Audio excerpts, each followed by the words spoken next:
Assalamualaikum warahmatullahi wabarakatuh. Perkenalkan, nama saya Puja Eka Utami dari kelas 3 Akuntansi Universitas Muhammadiyah Profesor Dr. Hamka. Pada kesempatan kali ini, saya akan mempresentasikan salah satu materi manajemen keuangan, yaitu manajemen piutang. Materi yang saya presentasikan kali ini bersumber dari buku Manajemen Keuangan edisi kedua, karya Dr. D. Agus Harjita MSI dan Dr. Andes Martono SU. Dosen pengampu mata kuliah saya kali ini yaitu Ibu Ademaya Saraswati.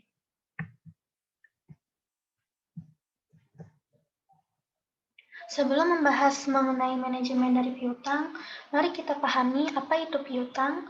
Piutang merupakan salah satu unsur dari aktiva lancar dalam neraca perusahaan yang timbul karena adanya penjualan barang, jasa, atau pemberian kredit terhadap debitur.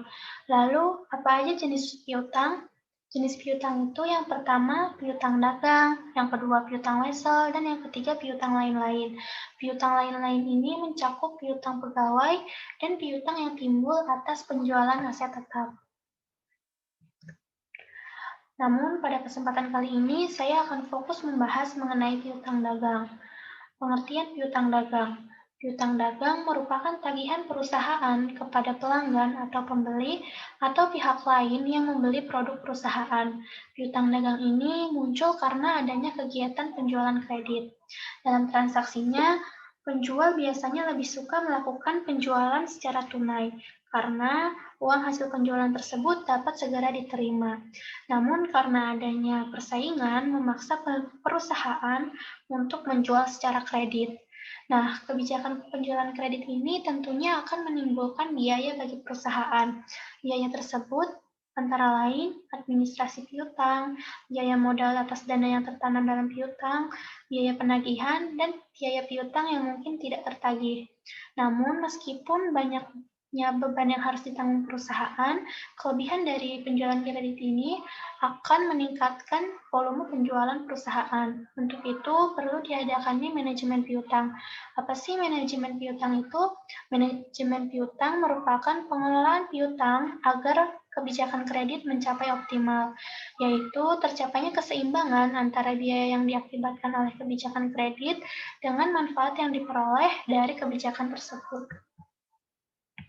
Lalu bagaimana penentuan besarnya piutang?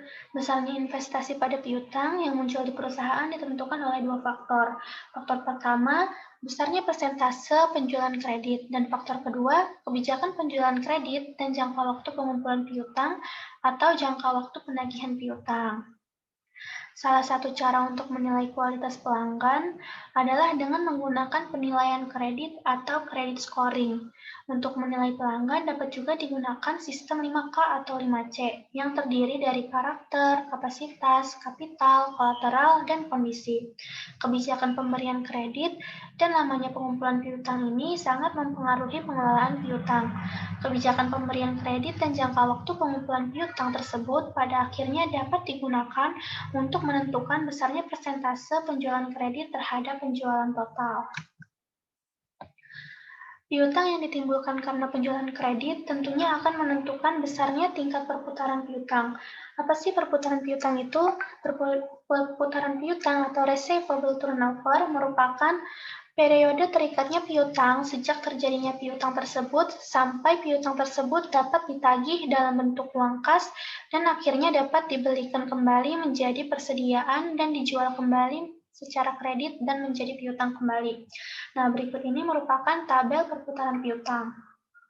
Nah, selain itu, ada formula perputaran piutang, yaitu dengan cara penjualan kredit dibagi rata-rata piutang.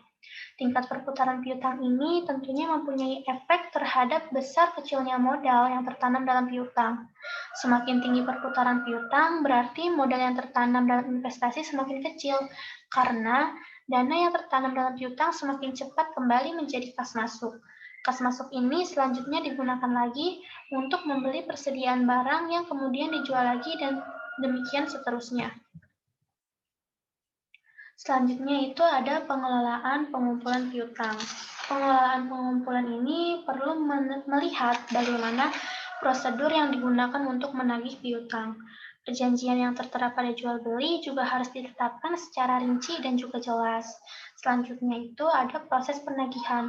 Besar kecilnya biaya penagihan piutang akan bergantung pada besar kecilnya tagihan dan sifat debitur yang ada pada 5K, yaitu karakter, kapasitas, kolateral, kapital, dan kondisi. Nah, selanjutnya itu kebijakan pengumpulan piutang yang dilakukan perusahaan sebenarnya dapat diubah pada periode tertentu. Namun, perubahan kebijakan ini akan membawa implikasi ataupun dampak terhadap jumlah penjualan, periode pengumpulan piutang, persentase piutang yang tidak tertagih, laba perusahaan, kebijakan diskon, umur piutang, dan perputaran piutang. Yang selanjutnya itu ada metode pengumpulan piutang yang tidak berdiskon. Kebijakan kredit yang optimal yaitu adanya keseimbangan antara manfaat yang diperoleh dengan biaya yang dikeluarkan dalam pemberian kredit, tergantung pada kondisi masing-masing perusahaan. Untuk itu, perlu diadakannya pemantauan secara teratur jangka waktu pengumpulan piutang dan schedule umur piutang dari masing-masing debitur. Tanpa adanya pemantauan yang teratur, kemungkinan besar pola arus kas masuk dari pengumpulan piutang akan kacau. Arus kas dari pengumpulan piutang ini dapat digunakan untuk menganggarkan jumlah aliran kas yang masuk, sehingga perusahaan dapat memperkirakan berapa pengeluaran yang mampu dibiayai oleh perusahaan. Dan selanjutnya itu contoh soal pengumpulan piutang yang tidak berdiskon. Perusahaan Alma melakukan kebijakan kredit atas penjualan barang dagangannya. Untuk tahun 2012, perusahaan ini menetapkan penjualan kreditnya sebesar 60% dari total penjualan dengan jangka waktu kredit selama 4 bulan. Dari kredit yang diberikan tersebut, pembeli harus mengangsur hutangnya dengan ketentuan masing-masing sebesar 30% dibayar pada bulan pertama dan bulan kedua, dan sebesar 20% dibayar pada bulan ketiga dan juga bulan keempat setelah bulan penjualan. Penjualan kredit yang direncanakan selama 6 bulan pertama tahun 2012 adalah sebagai berikut. Perlu diingat bahwa angsuran itu dilakukan setelah bulan penjualan. Jika bulan penjualan dilakukan pada bulan Januari, maka angsuran pertamanya terjadi pada bulan Februari. Pada soal ini diketahui pada bulan Januari penjualan totalnya adalah 5 juta dan pada info soal penjualan kredit adalah sebesar 60% dari total penjualan.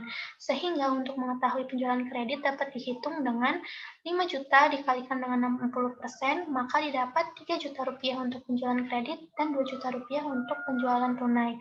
Begitu juga untuk bulan Februari. Pada bulan Maret diketahui penjualan totalnya adalah sebesar 6 juta, sehingga cara menghitungnya untuk penjualan kredit adalah 6 juta dikalikan dengan 60%, maka didapat 3.600.000 untuk penjualan kredit dan 2.400.000 untuk penjualan tunai. Begitu seterusnya sampai dengan bulan Juni. Dari data tersebut, kita diminta untuk membuat rencana pengumpulan piutang selama 6 bulan pertama tahun 2012. Nah, berikut ini merupakan tabel rencana pengumpulan piutang perusahaan Alma pada periode Januari sampai dengan Juni 2012. Pada tabel ini terdiri dari tabel bulan penjualan, penjualan kredit, dan bulan pengumpulan piutang. Pada tabel bulan penjualan ini diisi dari kapan sih transaksi penjualan piutang itu terjadi, dan untuk penjualan kredit ini berdasarkan contoh soal. Nah, bulan pengumpulan piutang ini dari bulan Januari sampai dengan bulan Juli. Mengapa? Karena Januari merupakan awal dari transaksi penjualan piutang dan bulan Juni merupakan akhir dari transaksi penjualan piutang. Sehingga untuk angsuran bulan Juni dibayarkan pada bulan Juli. Sehingga bulan Juli ikut diinputkan dalam penghitungan pengumpulan piutang. Nah, dalam contoh soal ini diketahui pada bulan Januari penjualan kreditnya adalah sebesar 3 juta dengan ketentuan waktu piutang selama 4 bulan. Dan angsuran dilakukan sebesar 30% pada bulan pertama dan bulan kedua, serta 20% pada bulan ketiga dan bulan keempat.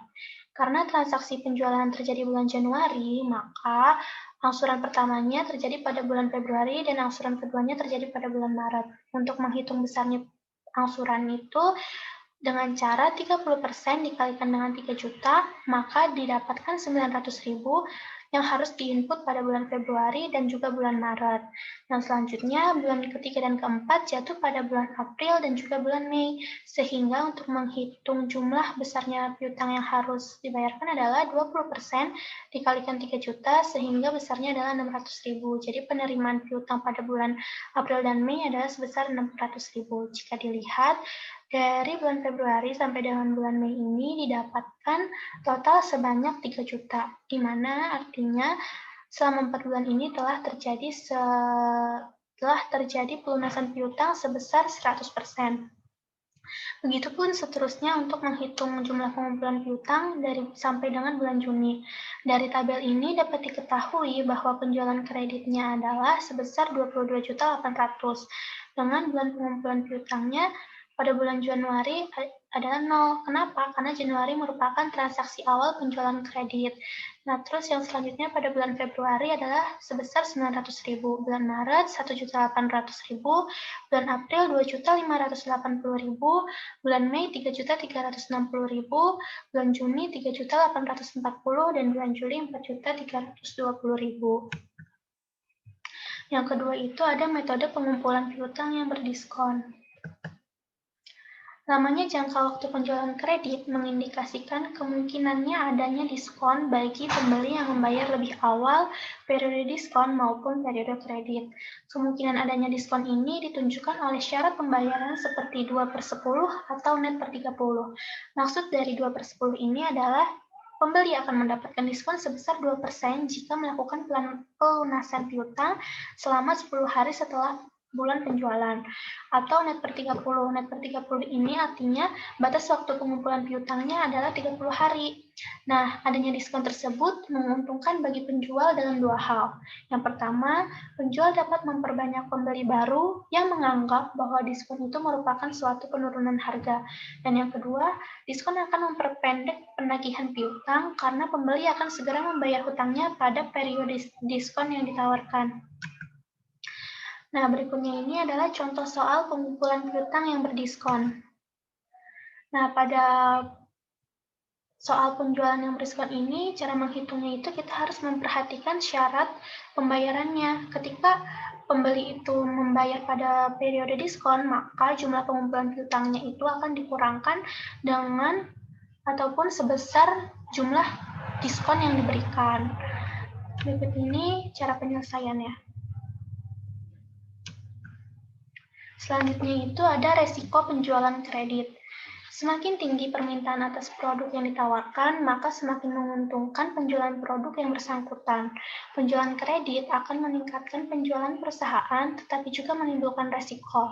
Berikut ini merupakan resiko yang muncul akibat penjualan kredit. Yang pertama, periode pengumpulan piutang yang tidak tepat. Yang kedua, piutang yang tidak tertagih. Yang ketiga, besarnya investasi yang tertanam dalam piutang tidak seimbang dengan manfaat yang diperoleh. Maka, untuk mengurangi dan memperkecil resiko kredit tersebut, perusahaan dapat menilai calon debitur berdasarkan 5K, yaitu karakter, kapital, kolateral, kapasitas, dan kondisi. Di samping itu, perusahaan juga perlu memperkirakan besarnya risiko piutang yang dialami berdasarkan pengalaman masa lalu dengan menganalisa persentase besarnya piutang yang tidak tertagih dan mengklasifikasikan pelanggan menurut lamanya umur piutang. Dan yang terakhir ini ada kebijakan penambahan jangka waktu kredit. Kebijakan ini akan meningkatkan penjualan yang berasal dari pelanggan lama dan masuknya pelanggan baru. Namun demikian, perpanjangan waktu kredit akan meningkatkan biaya yang harus ditanggung oleh perusahaan. Perpanjangan jangka waktu kredit dibenarkan apabila hasil return atau hasil yang diharapkan dari perpanjangan waktu kredit tersebut lebih besar dibandingkan biaya yang harus dikeluarkan akibat kebijakan kredit tersebut. Nah, sekian presentasi dari saya. Mohon maaf apabila ada kesalahan. Terima kasih. Wassalamualaikum warahmatullahi wabarakatuh.